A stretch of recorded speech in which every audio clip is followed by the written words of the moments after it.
While it's very, very early to comment, I do know something that you can absolutely take to the bank, that when RTE says something, you should look in the opposite direction.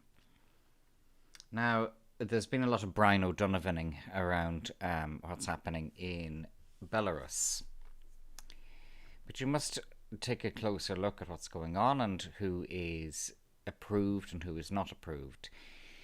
Um, a flight between one part of the European Union and another part of the European Union was intercepted during a short time that it spent in Belarusian airspace.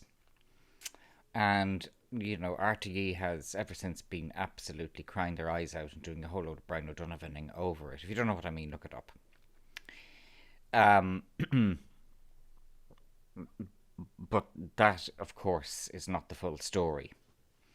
Now, I'm reluctant to comment particularly substantially because I haven't done enough research of my own, and then when you go online, it's very difficult. It's very difficult to get independent information about Belarus. There's a reason for that.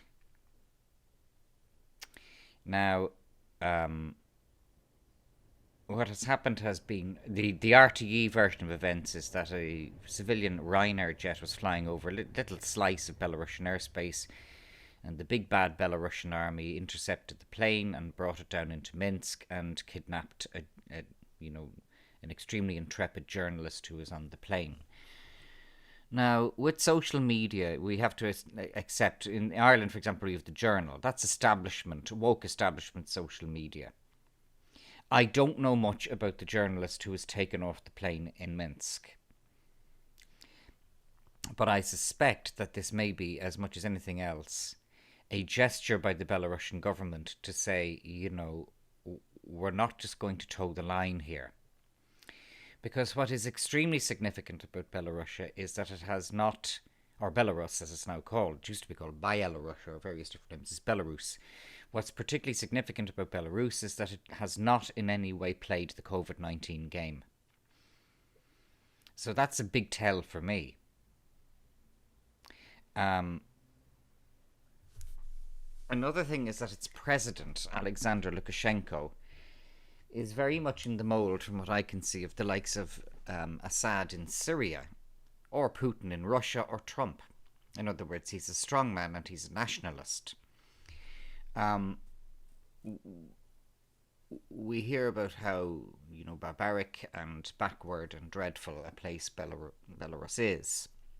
But I think it's quite similar to Russia insofar as, so long as you are respectful to the state and you aren't trying to take on the state, in terms of your private life, they leave you alone.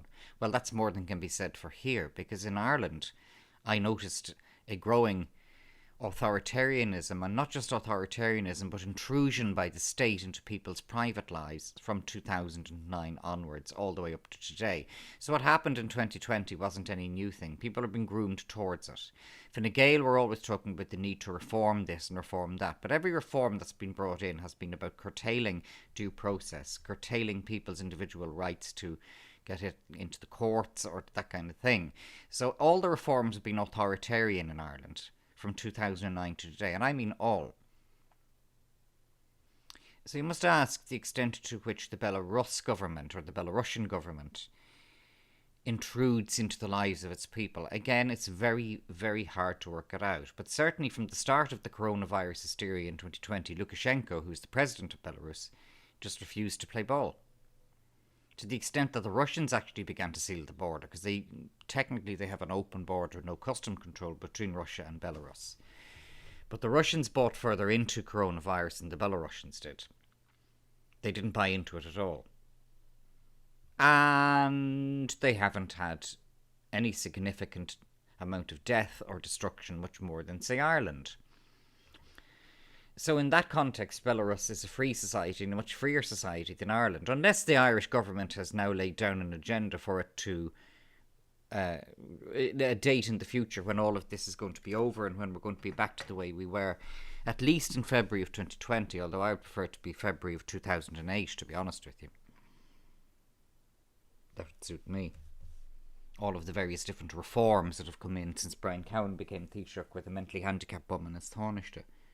So, we're not in any position to lecture Belarus. Not in the slightest position to lecture Belarus. Not remotely do we have the right to get in any way self-righteous about Belarus. Belarus does not take refugees. Belarus does not have direct provision. Belarus has one of the lowest crime rates in Europe, would you believe? Minsk is actually one of the safest and cleanest cities in Europe, because Minsk was rebuilt from scratch after the Second World War. The Soviets built a big, wide... They actually decided to make Minsk into their showpiece city of the Soviet Union, believe it or not, more than Moscow or Leningrad. Minsk was the one that was going to show off, Soviet architecture. So they now have a very big and very efficient city. Minsk actually looks, just trying to glean my own information, but Minsk looks like quite an attractive and functional and easy to get around city. So what are all these protests about? So there were protests in 2020 in Belarus about Lukashenko. Right, what are they about and who is behind them? Because I would hazard a guess that Lukashenko is something similar to Trump and something similar to De Valera in Ireland and something similar to Putin. That there is, at a quiet level across the country, still an awful lot of support for him. Because he's a nationalist. So is Putin, so is Trump. So, what's the problem that they have here? So now the European Union is saying that Belarus will get a €3 billion package, yeah. What they mean by that is, if they democratise and open up, Belarus will get a €3 billion package. Right, open up. Okay, I took a look at that, open up. Any citizen of the European Union can spend 30 days visa-free in Belarus. That sounds open enough to me. It's not North Korea. So as long as I have my European Union passport of Ireland with me, then I can cross the border into Belarus from Poland. So in other words, if I want to get into Belarus, I can get in there from Poland and I can spend 30 days there. Now I'm not sure that I would necessarily be allowed to do that. I think their requirement is that you come in via Minsk Airport and that you leave via Minsk Airport and that you have a hotel booking. So I read a few kind of bliddy articles and a few woke articles. Oh, the hotels in Belarus are awful. They're saying... I looked at Minsk, and Minsk has a Hilton and it has a Marriott. Then I looked at the rates to stay there, and they're among the cheapest anywhere. So it looks like you could have a nice hotel break in Minsk for 2 weeks in a really good hotel for the equivalent of 3 days in Ireland. And I mean that, actually. I mean that seriously. By the looks of the exchange rate and by the looks of the basic prices that the hotels in Minsk charge. And all you need to do is have your European Union passport with you and fly in via Minsk, have your hotel booked in advance. So I was checking it out.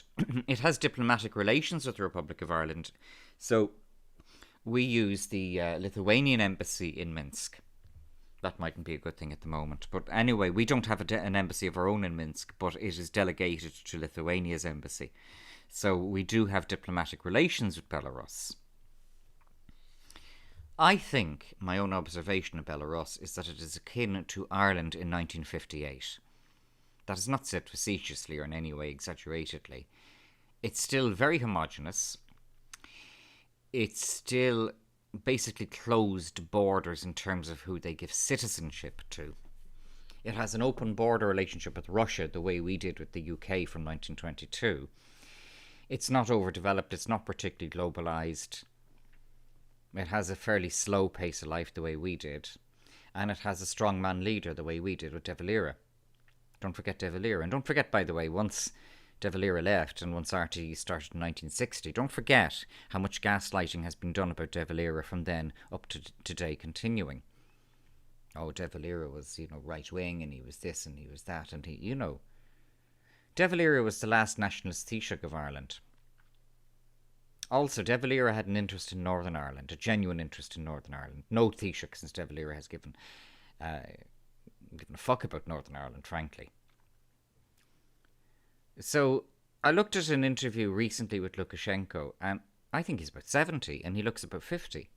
So the man is full of charisma, and he's lively. Okay, he's talking in Belarusian, which is kind of a derivative Slavic language very close to Russian. It's almost identical to Russian. But he's interesting. And the whole feeling I get of him there, and the problem that, the European Union ones and RTE and all these ones have with him, is that he's going to set his own agenda. Who does that sound like? It sounds like Trump. And now they're saying that in 2020 there was a very hotly contested presidential election in Belarus. Well, what does that sound like? That also happened in 2020. What does that sound like? So I'd like to look at the constitutionality of that particular election in Belarus, because it may be a situation where RTE are telling us that it's disputed. Don't forget, RTE tells us that Leo's alleged.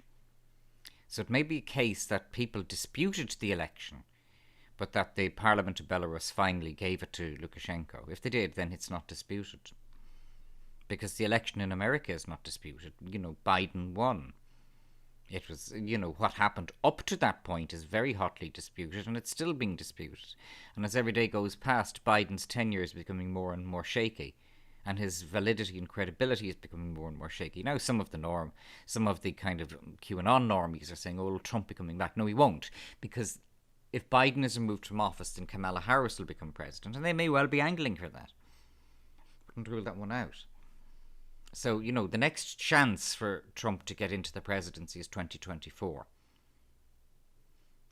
But we look and it's consistent. There's Assad in Syria. There was Gaddafi in Libya. There's Putin in Russia.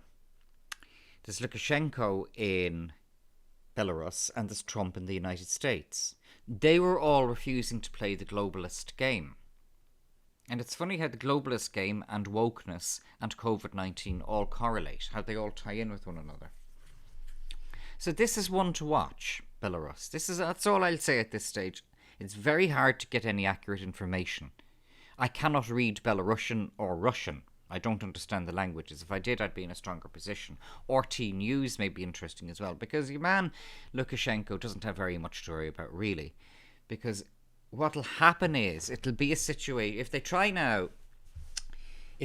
the globalists, try to do what they did in Ukraine, it won't work as well for them as it even did, because they managed to overthrow the government in Ukraine. Now, that, I think, is not going to happen in Belarus. And what happened in Ukraine then was the Russians moved in and occupied Crimea, where there's a very large Russian majority, an ethnic Russian majority in the Crimean Peninsula. Russia came in and took it. And they were right. And I thought that was properly handled by Putin. He didn't go for war. He didn't go for atrocities. He just said, right, I'm taking the Crimean Peninsula. We're looking after the ethnic Russians there, and the rest of Ukraine can go to hell. And that's been the situation ever since. Will Belarus be as simple as that? Not sure. Not sure. But you can bet your bloody life that Putin has Lukashenko's back. So they're watching this very, very closely indeed. Very closely indeed. And I'm going to look closer now at the constitutionality, the constitution of Belarus, and see the extent to which it could be held that Lukashenko's tenure as president is invalid. These so-called alt journalists who are getting onto YouTube, who are allowed to get onto mainstream social media, if you like, just need to be looked at closer. And this journalist who was kidnapped the other day in the Ryanair flight over Belarus, he needs to be looked at closer as well. I mean, many people are saying many things about him. And I don't make any assumptions. I'm not in a position to comment, but I'm going to be looking closer at this one. But I will say this: 1, RTE tells lies. 2, when they start Brian O'Donovaning, look in the opposite direction. And 3, it's never as you think it is.